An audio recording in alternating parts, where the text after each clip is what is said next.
do. Thank you, Shah. So yes, this webinar will be recorded today. However, just the panel section of the webinar will be recorded. So the three speakers. When we get to the Q&A towards the end of the webinar, we will stop the recording just to make sure that people can ask questions comfortably. The first part of the panel that is recorded will be available on our YouTube afterwards as well. So I'll share that link with everyone who's attended today. So once again, we're using webinar mode. We won't be able to see or hear you. So please feel free to use the chat function for questions or any comments. Once we will have the opportunity for questions at the end. However, the panelists will be keeping an eye on that chat as well. And if they're able, they'll try and answer them live to give us lots of time and lots of questions to be asked. So without further ado, just like to begin with an acknowledgement of country. So Farmers for Climate Action acknowledges the traditional owners of the land on which we work and the traditional owners of the land our guests and speakers are all joining us from today. We pay our respects to elders past and present. I am joining from beautiful Kamilaroi land in Gunnedah, New South Wales. It is wonderful to see so many people from all over Australia joining us, and you're most welcome to share where you're joining from in the chat as well. So again, thank you for joining our webinar, which is around what happens when renewables approach the end of life. And thanks again to Realliance for their partnership on this. Shah, if we could click to the next slide, thank you.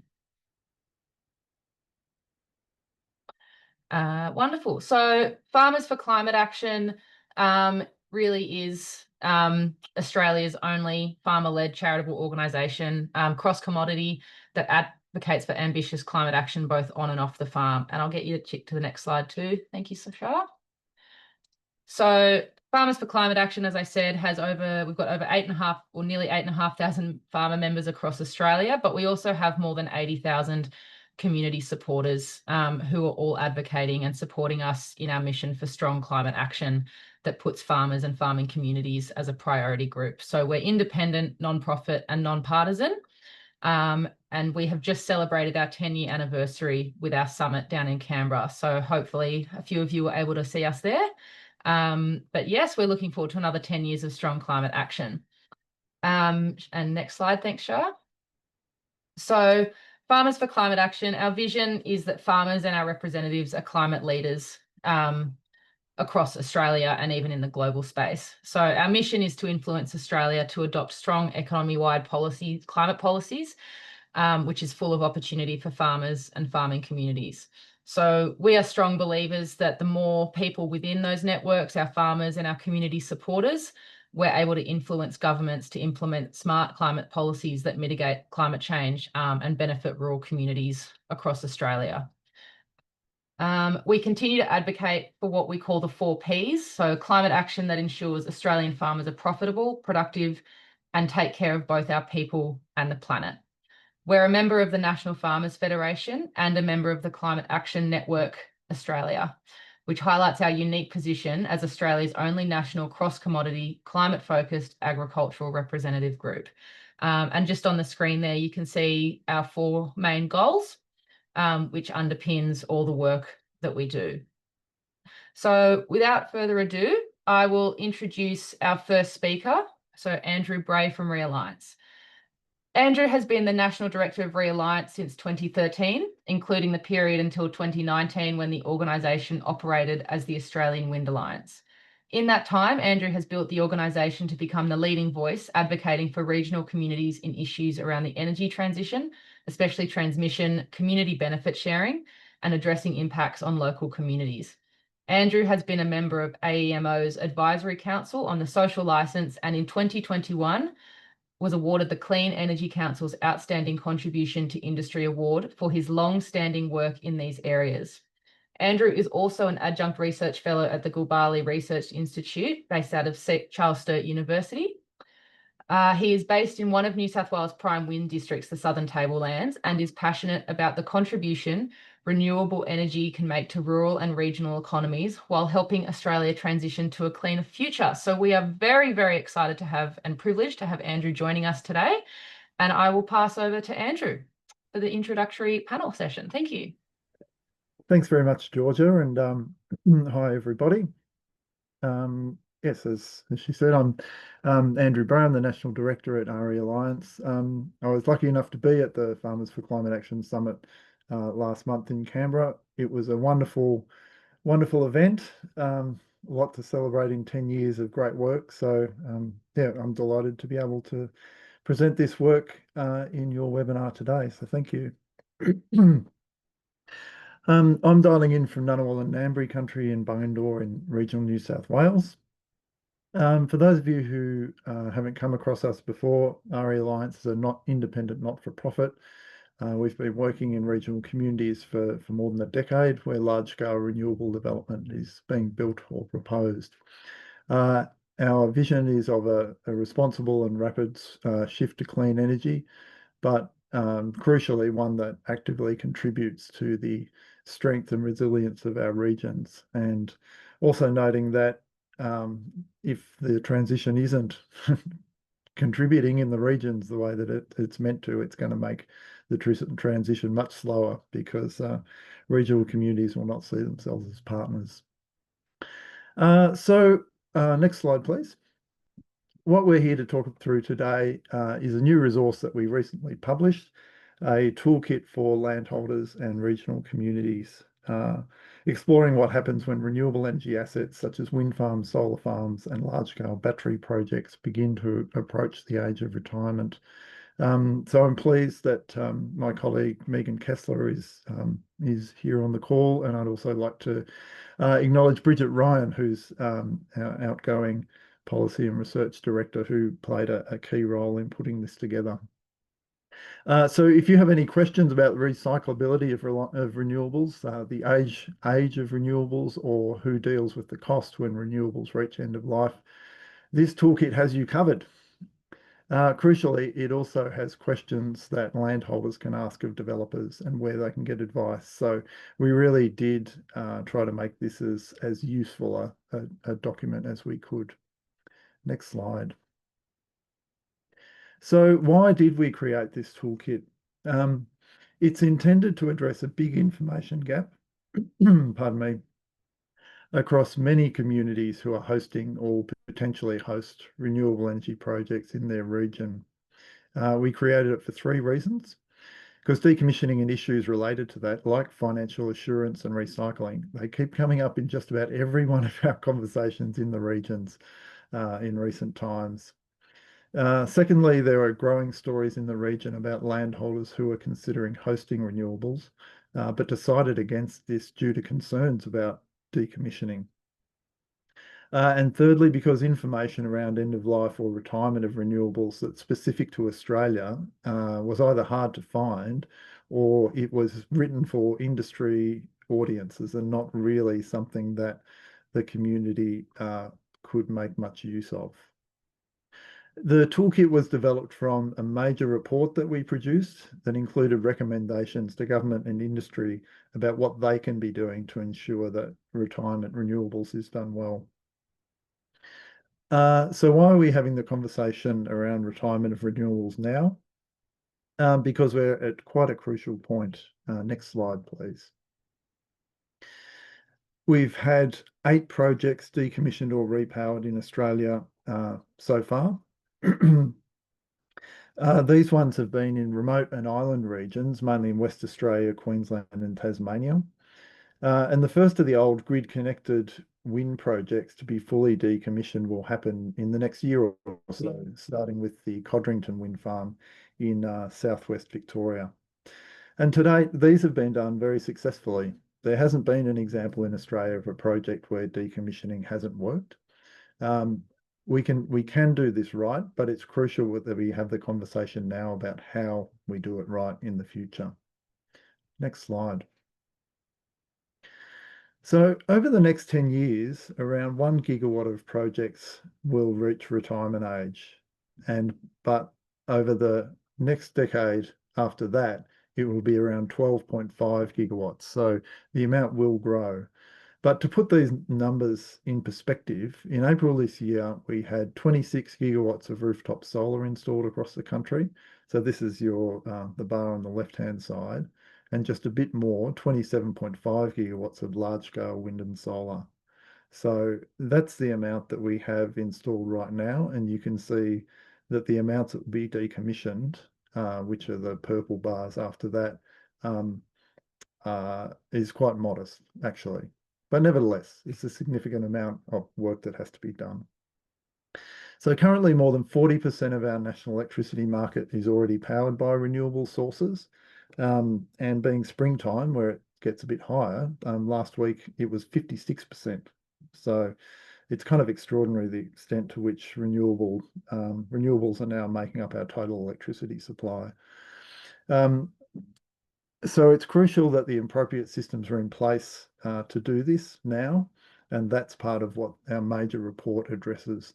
There's a framework of action for industry and government in that report.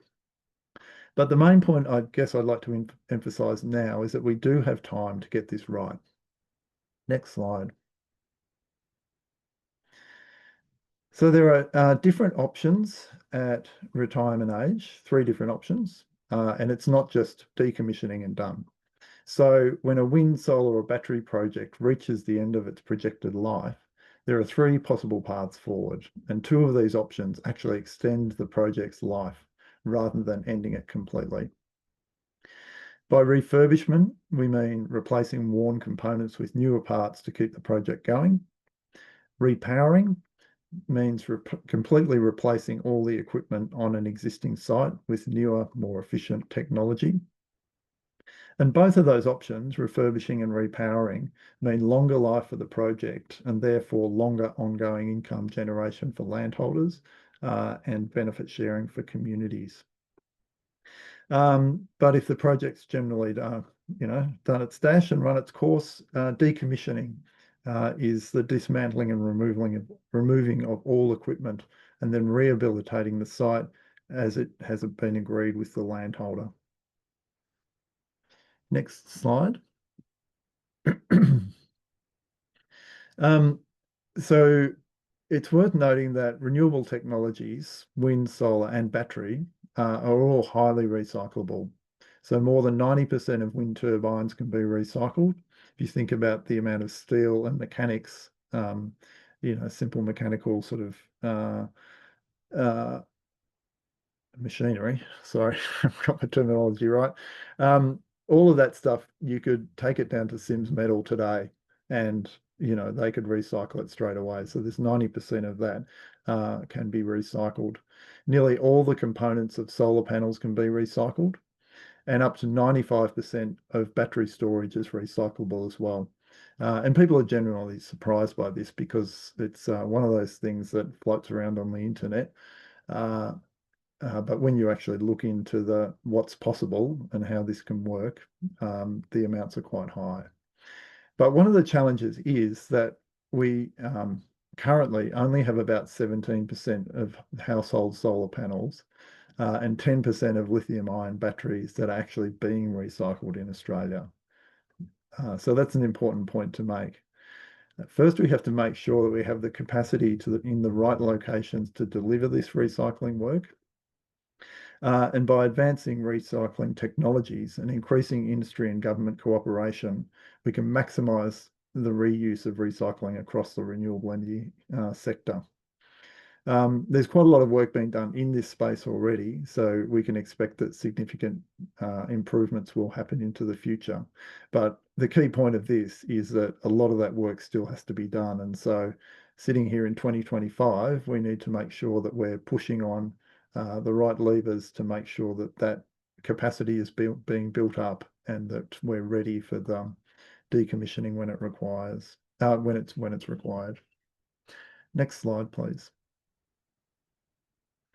This is another thing that sometimes people are surprised about, given what they see on social media, but the life expectancy of renewable projects obviously varies by technology. But interestingly, Australia's oldest larger wind farms are lasting much longer than expected. So they were originally built to run for around 20 years, but many are now on track to run for 30 to 40 years. Large-scale solar sits at around the 20 to 25-year mark.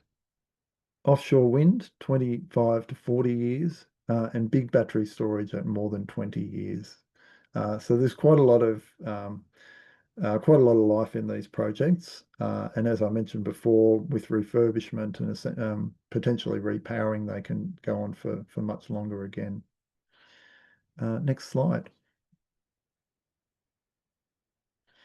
This was a point that's again one that often comes up in discussion, and that's around the issue of what we've called financial assurance. So who bears the final cost of decommissioning wind, solar and battery projects? Very common question and a very real concern for farmers, as it should be. But the answer is almost always the project developer. Crucially, we've not found any examples in Australia where the landholder has had to bear that cost. Many new renewable energy projects now include some form of financial assurance to cover the cost of decommissioning, with the obligations clearly applying to the project owner, although older projects may not have these safeguards built in. But certainly in a few moments, you'll hear from Tom about his experience of this, his project. So when I say financial assurance, the sort of things we're talking about here are things like decommissioning bonds, parent company guarantees, bank guarantees or letters of credit, and insurance products. We've got much more detailed information on these in the toolkit, but just to introduce them now. But we've also pulled together a series of questions in that toolkit for landholders to ask around what these instruments are going to be, to make sure that farmers are satisfied with the agreement they're entering into.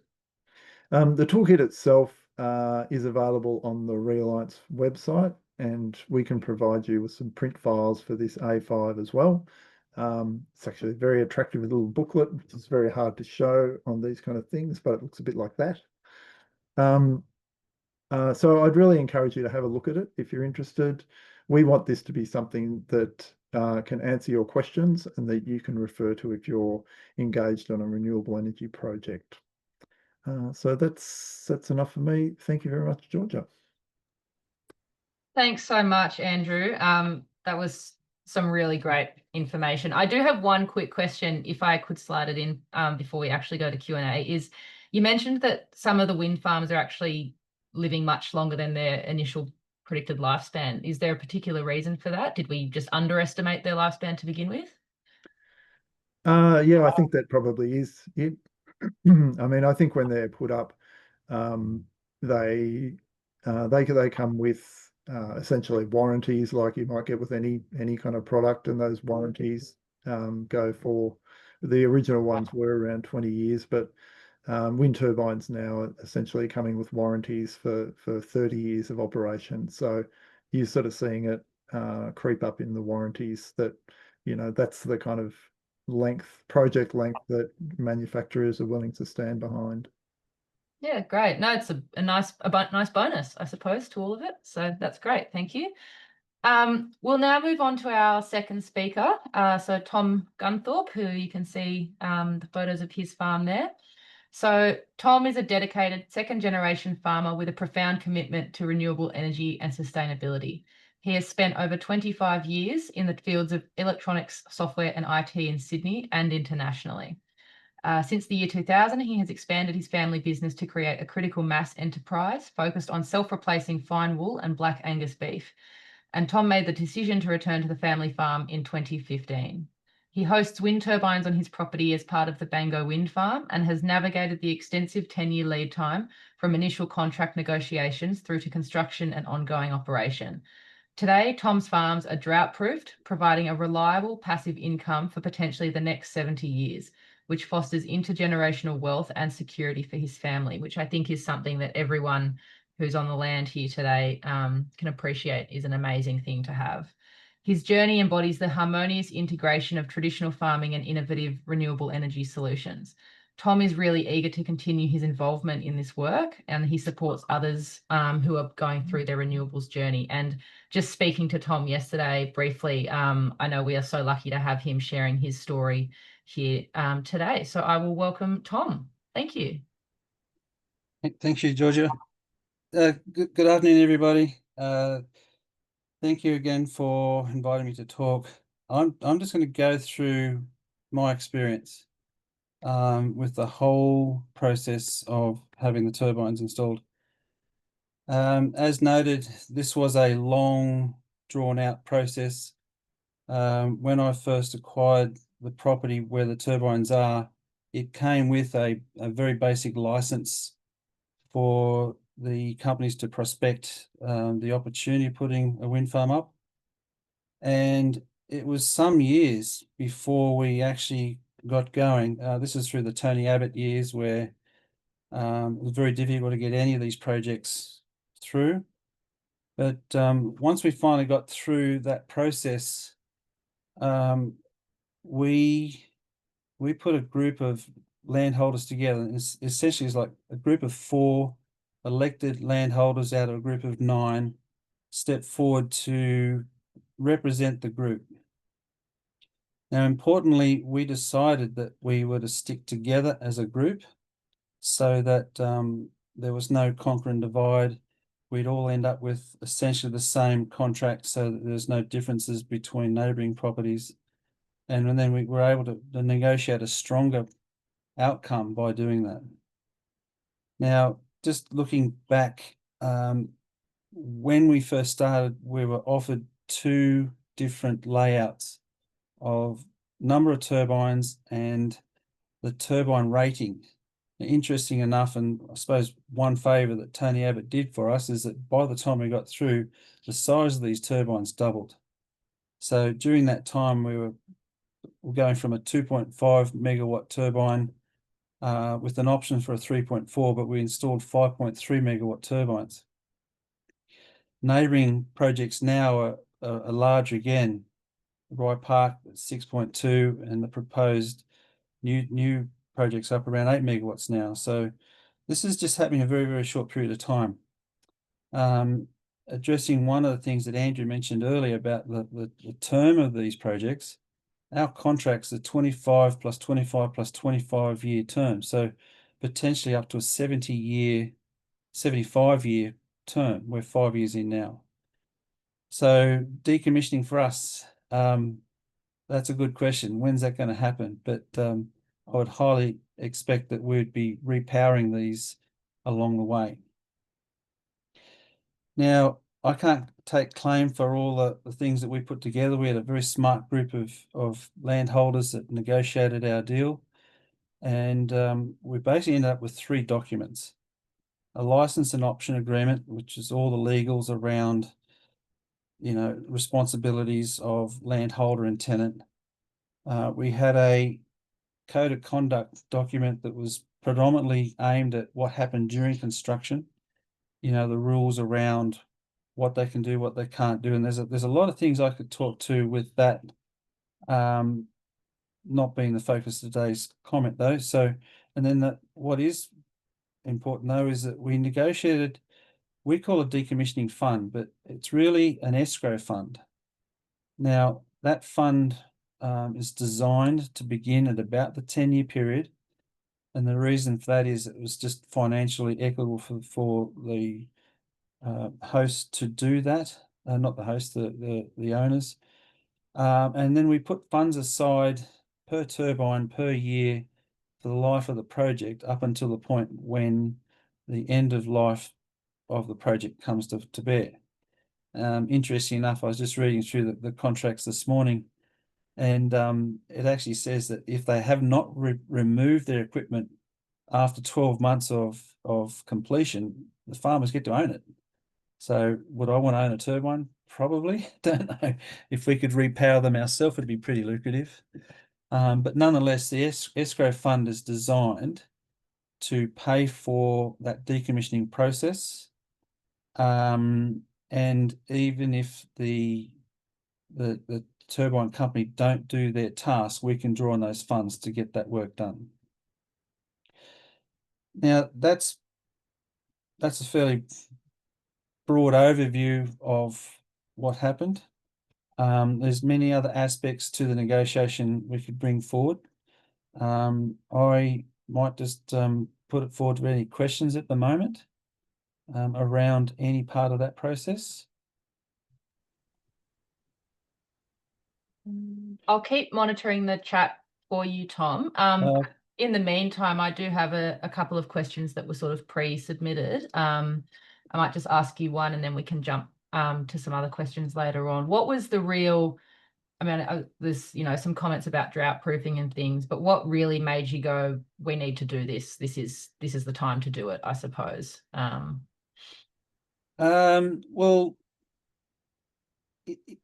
there was not, really wasn't our choice. You know, these things turned up, and, you know, in fact, I remember going back to 2006. We were smack bang in the worst year of the millennial drought, and we were scratching ourselves looking for other things we could do to bring in farm income. And, you know, you get a knock on the door of a wind farm wanting to offer this sort of financial income, you know, it's pretty hard to turn it down, albeit it was another 10 years or 15 years before it came forward. But I've been through the droughts, and it's devastating. So having that peace of mind, it's fabulous. Yeah, no, that's wonderful.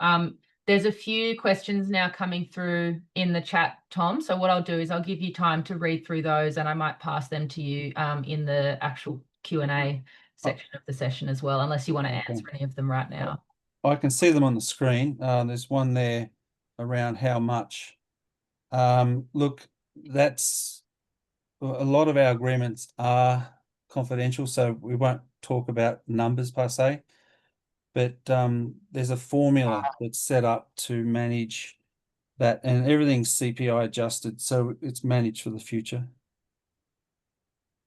Yeah, that's wonderful. Thank you.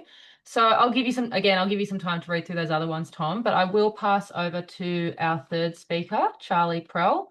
And thank you again, Tom. The questions that are coming through, your knowledge and experience is just amazing to have on the panel.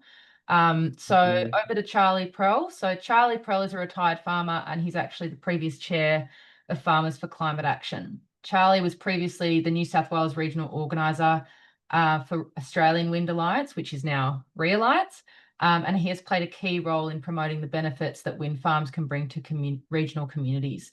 Charlie's been a very strong advocate for comprehensive benefit sharing for over 15 years, and we're very, very lucky to have Charlie in our networks and sharing his time with us today. So Charlie, I'll pass to you. Thank you. Thank you very much, Georgia. I'm assuming you can hear me okay. Good. Listen, I'm really pleased to be here as part of this seminar, but I just want to paint a bit of a picture about paint the context of this discussion that we're having. There's no doubt in my mind that decommissioning, or I prefer to call it repowering, most wind farms, as Andrew alluded to, are repowered, not decommissioned. Some of the older ones were. So it's a really important issue. And at the end of the day, legally, the landholder is responsible for the state of that land, whether it's blackberries or serrated tussock or wind turbines. The landholder is responsible for the upkeep of that land. But in that context, there's, as Andrew said, there's no hurry about this. There is a need to make sure that long-term agreements like the one I've signed and Tom signed, by the sound of it, do take account of the long-term liability of the end-of-life program for the wind farm, and solar farms are exactly the same. But I just want to paint a picture for you.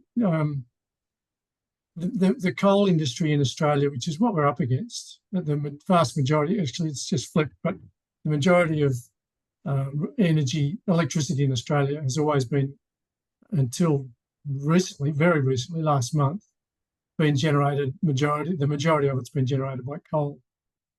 There's no such thing as clean coal.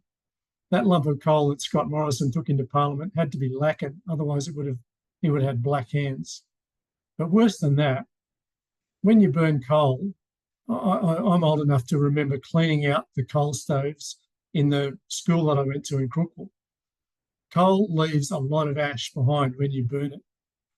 There are mountains of coal ash, particularly through the Hunter Valley and the Latrobe Valley, that there is no remediation plan for. That doesn't mean that the renewable energy industry needs to walk down that path. I think the circularity of potential for wind turbines, particularly solar panels as well, and batteries, as Andrew said, is virtually 100%. So, and Australians, unfortunately, have a long history of being pretty lackadaisical and lazy about recycling things, circular economies. So we need to set, I think there's all of those things that I've just talked about paint a picture for me of the renewable industry, wind, solar and batteries, setting a standard of recycling and circularity, circular economy that we can use as an example of this clean energy industry that we're in. And then maybe other sections of the society, like plastic bottles are spring to everyone's mind, plastic bags, obviously, soft plastic bags. Maybe there'll be some more dedicated action towards those things. I think Tom's comments about having a clause in your, or a condition in your agreement with your host, the host of the leaseholder that's leasing your land to build solar panels or wind turbines, is a really, really strong move. I don't have that in my agreement, but I did have a stipulation from the New South Wales Department of Planning, which is current, that the wind turbine company that I was in partnership with is responsible for the make good of the land. And that is working in conjunction with the owner of the land. It's not me anymore, but the person that bought my farm. So that's a really important thing. I'll just finish on one final point. There's an image that springs into people's minds, particularly of wind turbines. The image that everybody knows about of a really badly sited wind farm in America that killed lots of migratory birds. That is really, really, really uncommon, virtually unique. The other image in relation to what we're talking about here, end of life, is the rusting hulks of small, really small wind turbines across the vast interior of America. And that is also really, really uncommon. In Australia, wind turbines, as Tom said, wind turbines have become very large, and they're 95%, I think Andrew said, is recyclable. All of the steel is 100% recyclable. The blades are more and more becoming reusable. There is a company setting up a little boutique shop to make surfboards from wind turbine blades. So it's just a matter of having the will and the motivation to do something better than the coal industry are doing, and then to enact those ideas into the renewable industry. I'll leave it at that and look forward to answering questions. Thank you. Thank you so much, Charlie. Your experience is invaluable. And again, yes, the questions that are coming through have just been really, really interesting. So I'll just, for the sake of the recording, I'll thank everyone who's watching this in the future on our YouTube, but we are going to stop the recording now just for some Q&A. So Charlene, if you could just switch that recording off, that would be wonderful, and we'll move to some questions.